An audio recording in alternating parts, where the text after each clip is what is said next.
I asked you to give me your dumbest redstone ideas, so let's have a look at them. Susan Tumman has asked for a device that downgrades anything you put into it. So if you put in a water bucket, you get a water bottle out. So this is now a thing. It's a bit of a mess of hoppers and droppers and comparators and redstone. So if we give it a diamond and then wait for it to work its downgrading magic, it's downgraded our diamond into coal. And if we try nether brick instead and wait for it to do its thing again, this time it's going to downgrade it to netherrack. And finally, as promised, if we give it a water bucket and then let it do its thing, it's going to downgrade our water bucket into a water bottle. And you might be wondering what happens to the items that go in.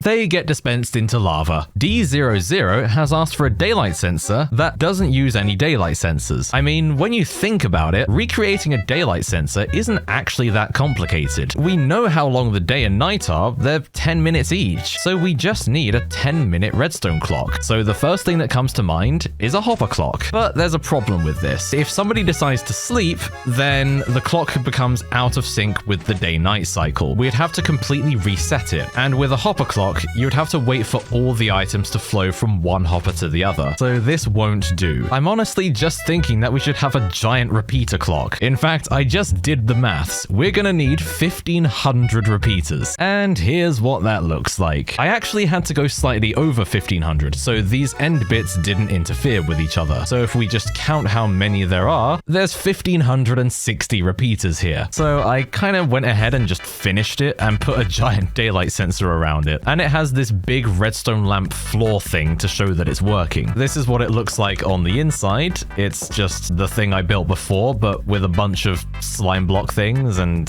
this stuff and a bed. So if we make the time midnight, when we sleep, that will put the clock out of sync with the day-night cycle. But when you get out of the bed, it will spawn you on this pressure plate, which will pull all of these pistons up, stopping the clock. Then a few seconds later, it will send a pulse through here and start the clock over again. And that resynchronizes the clock.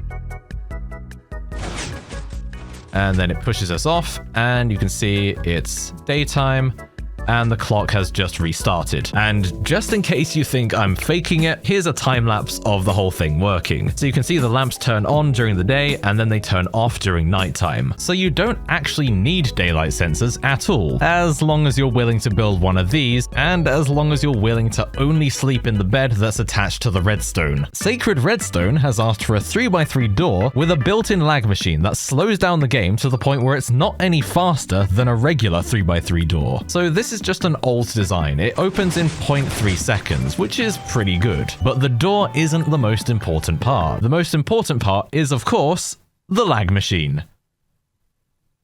Yeah, basically, if you get a ton of redstone dust and turn it on and off really quickly, it makes for a very good lag machine, especially if the redstone dust is traveling downwards like this. So I'll turn this on and let it get up to the top, and we'll see how much this lags. So already you can see that it's flashing really, really slowly. If I do /log TPS, you can see how quickly my game is running. The ticks per second is 5, when it's supposed to be 20. So my game's running 4 times slower. Okay, my TPS is now around 2, so the game's running 10 times slower. So I'm just gonna turn this on and let's see. Yeah, that's a pretty slow piston door right there. And how long does it take to open? That still seemed faster than a regular piston door, so we might need another lag machine. Okay, now we have 2 of them. So already I'm at 12 TPS, but I think we need to be shooting for less than 1 because this door is just too fast. Okay, we are at 0.9 TPS, so let's try this again. Let's turn on the lever, and my god, that is slow to respond. So it's gonna take 1, 2, 3, 4, 5, 6, 7. 7 seconds to close. And how long is it going to take to open? 1, 2, 3, 4, 5, 6.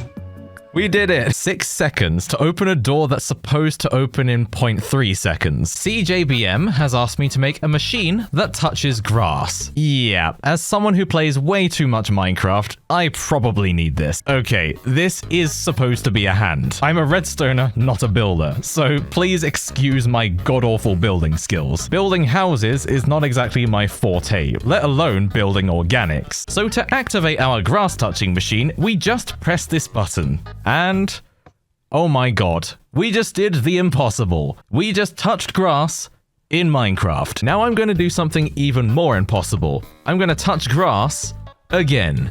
I'm actually just built different, you know. I've done something that gamers could never do. I've touched grass twice in one day.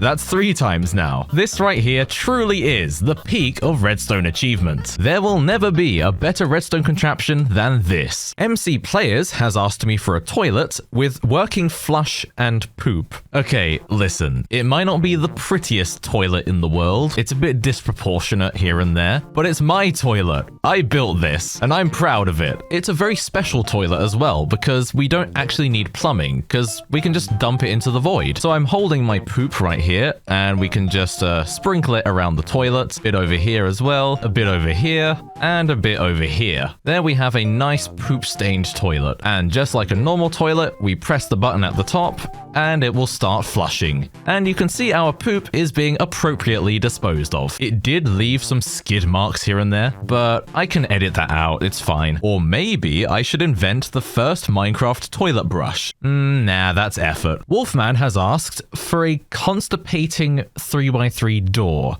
Well, it's a good thing I just made a toilet. MD has asked me to make a 3x3 door that randomly opens and closes a certain amount when you try to use it. And for that, I've just made a 3x3 door with 8 randomizers in it. 1 for the double extender down here, and then 7 more in the back for the rest of the pistons. You can make a simple randomizer just by having a hopper and a dropper, and then you put a stackable and an unstackable item inside. So the redstone only reaches the piston when the unstackable item gets sent into the hopper. So let's try closing this door. So if I press it, only a part of it closes, and then, oh, now the middle's closed, but it took away some of those blocks, and then, yeah, you can see where this is going. So I tried doing the maths on how likely this door is to close or open. Correct me if I'm wrong, but it's a 0.39% chance, or 1 in 256. So if you want to close the door at night to keep the creepers out, you're going to be sitting there pressing the button for a very, very long time. Krillix has asked me to make a CPU with only 1 instruction. 2,000 years later. That was pretty difficult. As you can see, I had to whip out the color coding for this one. So this computer comes with a giant screen, and here's the lever. So let's switch it on and see what it does.